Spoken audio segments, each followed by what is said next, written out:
family has been wanting to take a biking trip for a while. But where do we go? And how long do we ride? I'll tell you on this week's podcast and give you some ideas for your next biking trip.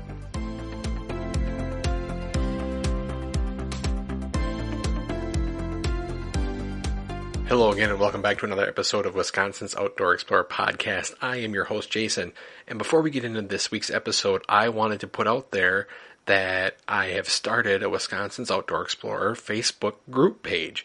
I've been talking about it for a while and I finally got it up and running, and we've got a few members in there already, and I want to invite you to join the group page on Facebook. It's an opportunity for you to share your favorite places and maybe some pictures or some videos or talk about the podcast. It's just going to be a social place where we can talk about our favorite places to go in Wisconsin. And I want you to join up and want you to sign up and let's keep this conversation rolling. Let's really start to grow Wisconsin's Outdoor Explorer. I want it to be more than just me talking about my experiences. I want you to share your experiences with others and maybe help people figure out some great ideas on where they want to go and some things they want to see. If you get a second, hop on the Facebook, and if you haven't liked the Wisconsin Outdoor Explorer page, like that and click on the Facebook group page, and let's just all grow Wisconsin's Outdoor Explorer together. My wife and I are always looking for things for our family to do in the outdoors. We like to get the kids outside, we like to be outside, and as my children get older, the more things we're able to do. For example, when we go hiking, which we love to do, we've always kind of had to pick easier trails to hike on. You know, with three small kids, all of them under the age of 10, and the youngest is 5. The last couple of years, we've always had to just find trails that were a little easier to walk on, that didn't have a lot of challenging aspects to them. But as our kids got older, we found we're able to hike a little longer. We're able to not have to worry about cranky kids or having to carry the kids. And we've even gone off trail a few times and explored new areas that we weren't able to do as the kids were younger.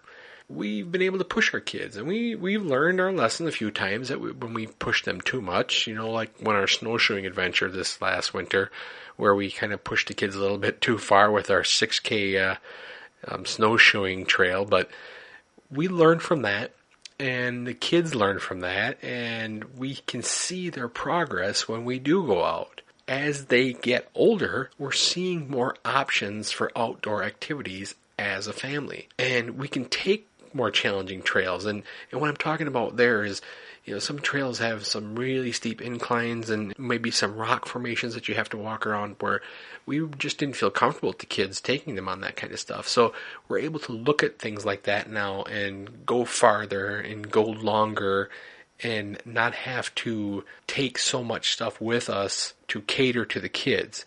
It just makes it more enjoyable for all of us when we can enjoy the hike as a family and not have to worry about one kid fussing or anything like that. No, kids still fuss, but once in a while. But it's fun knowing that we can add new activities and try new activities, and they get excited about doing that as well. Our goal has always been to try to get our kids to experience as many new things that the state has to offer. And honestly, that's kind of part of the fun for myself too, is being able to experience new things and seeing how they relate and experience to those things as well. And that's why our most recent outing was a lot of fun for our whole family. We decided it was finally time to take our first biking adventure. It's something that we've been talking about for a while, and something we've been wanting to do for a while, but my wife and I just felt the girls weren't ready for it yet. Our two oldest have been riding around the yard and getting familiar with their bikes for the last year and a half, and they got rid of their training wheels and they're doing really well. But our youngest still has a little smaller bike, and she's still using training wheels. So we kind of hesitated about getting them out on a trail because, we didn't want to get out there and her only have bike maybe a half a mile or something like that and get stuck trying to drag her bike back as well as trying to drag our bike back. So we felt we should just wait until the time was right, until the kids were a little bit older, a little bit stronger, and able to handle maybe a simple trail. And once we knew they were at that stage where we could probably go for at least a couple miles, then we started looking around at trails that we could all ride. It's still kind of tricky for us to look because we had to make sure that we either went on a hard packed trail or a blacktop trail, because with her on training wheels and not ready to get off of training wheels, trust me, we've tried, we needed to find something that was going to work for her as well. So we looked at a variety of trails throughout the state. We looked at the Red Cedar Trail in Menominee, but we were just worried about the distance there. Our search finally ended when we visited some relatives recently in Eau Claire.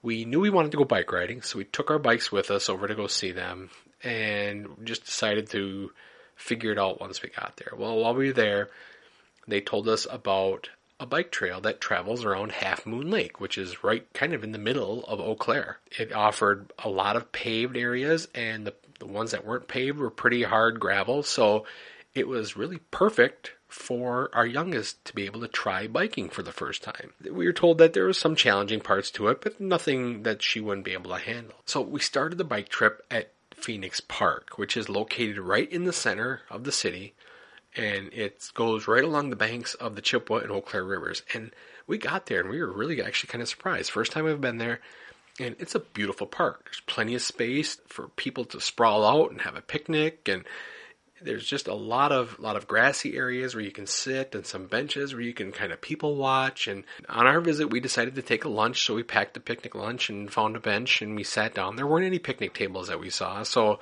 if you bring a blanket, it's a great place to just throw a blanket down and enjoy just kind of a nice picnic lunch. And while we were sitting there was a lot of people in the rivers.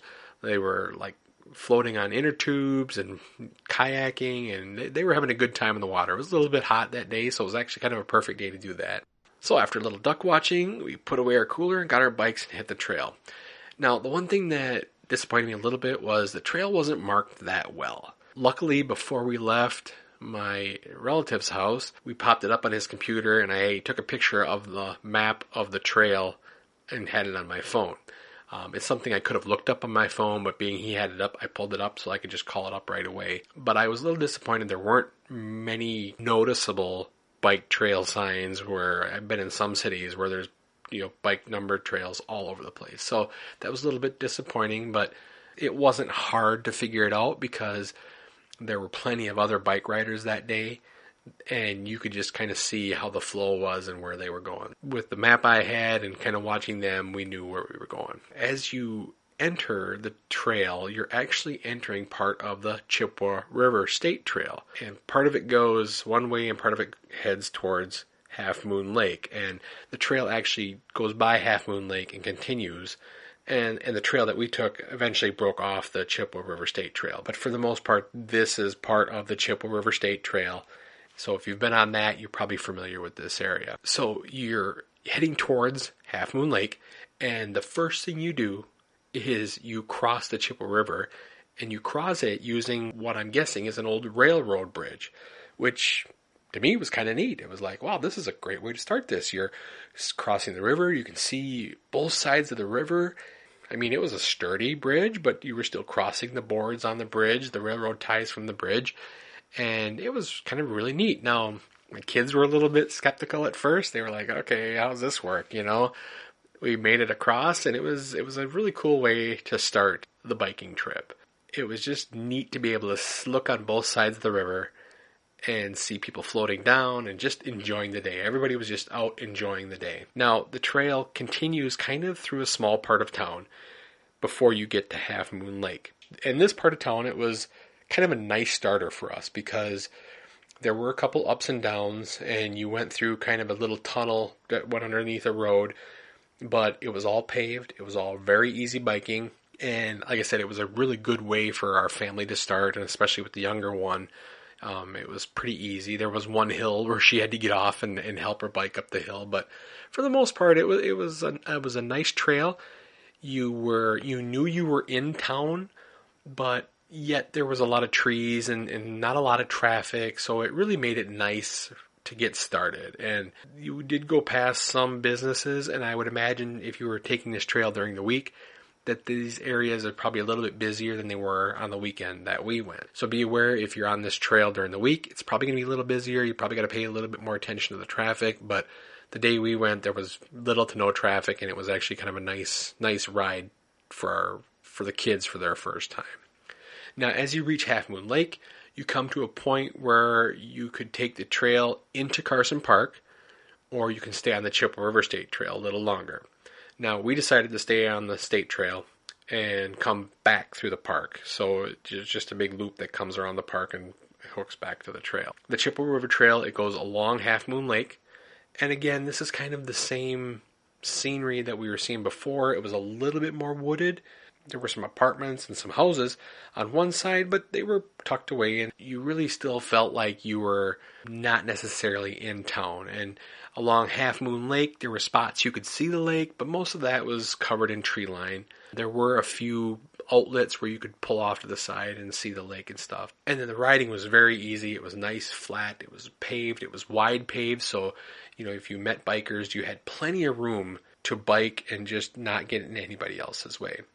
Now, about halfway down here, there was a nice shelter, and it had information and bathrooms, and there was a nice pier where you could walk around down there and really walk out into the lake and see a lot of the lake from there. So we stopped there for a short break. There was also a skateboard park there. There were some kids skateboarding, and my daughters thought that was pretty cool to see them do that. So it was just kind of a nice kind of little break. And actually, my youngest, it was a deserved break for her, so she could take a breath, and then we could continue the trail.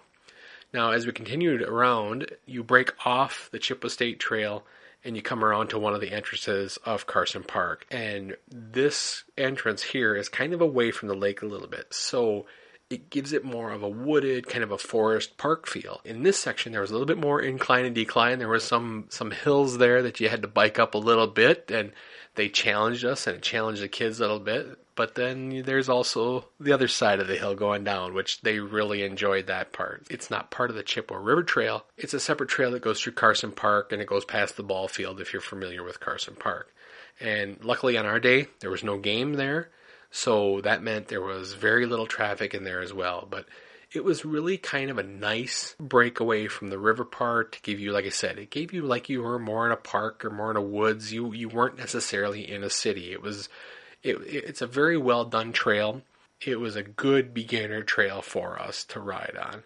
Going through Carson Park and seeing the ball field and going back down, you come back around by crossing a bridge that goes over Half Moon Lake, and you reconnect with the Chippewa River Trail to where you go back to where we started from. It was a really, really neat trail. It was, like I said, it was like the perfect beginner trail for our family. Overall, it was just under 4 miles, and it took our family almost an hour to go. And we weren't rushing. We were going slow. If it would have been just me and my wife, we probably would have gotten that done a lot quicker. But at the same time, then you don't get to enjoy the scenery and just kind of being in that moment a little bit more, I think. So what I liked about it was mostly paved.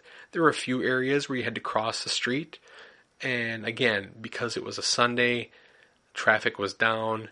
It really made for a nice, safe day for us to try to get the girls out and try to do some bike riding. We got to experience that bridge over water, which I thought was really cool. We went through a tunnel, and we got to go up some hills and some down the hills, and we spent some time viewing the lake. It was really a great experience for the girls that really enjoyed it. And for their first bike ride, I think they really got a great taste of what riding bikes and riding trails in Wisconsin is all about. I mean, they laughed, they had a good time, and they yelled in the tunnels so that they heard their echo, and they really had a great time. And I think they would all agree that they would definitely go back there and ride that little trail again. It wasn't too long for them. And it wasn't short enough where they were a little bit disappointed. In fact, they were ready to ride a little bit longer when we were done.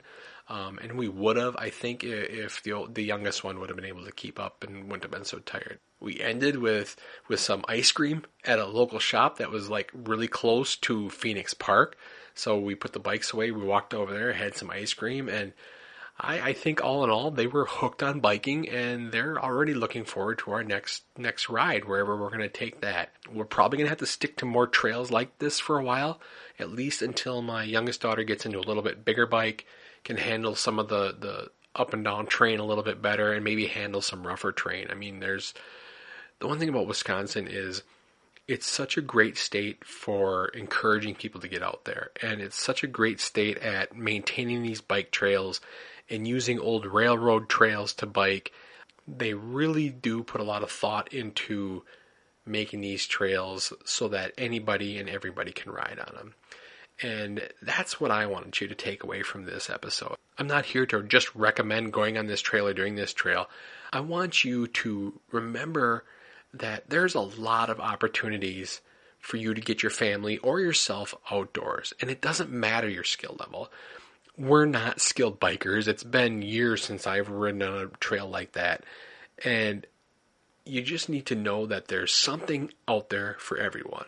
If you know your limits, you'll be able to find something that will not only get you out, but it'll be something you enjoy. So whether you're taking that biking trail or you're walking a trail or you're snowshoeing, there's places that you can do this that will match your skill level. It just takes a little research and a little digging, and you'll figure it out. And the more you do it, the better your skill level is going to be, and the more you're going to be able to get out and enjoy it. And before you know it, you're going to be surprised at what you'll find and what's out there to help you become one of Wisconsin's outdoor explorers. Again, check out that Facebook group page. Give it a click, join the group. Let's get a discussion rolling about anything and everything Wisconsin outdoors. So thanks again for joining me. I'm your host, Jason, and I will talk to you again next week.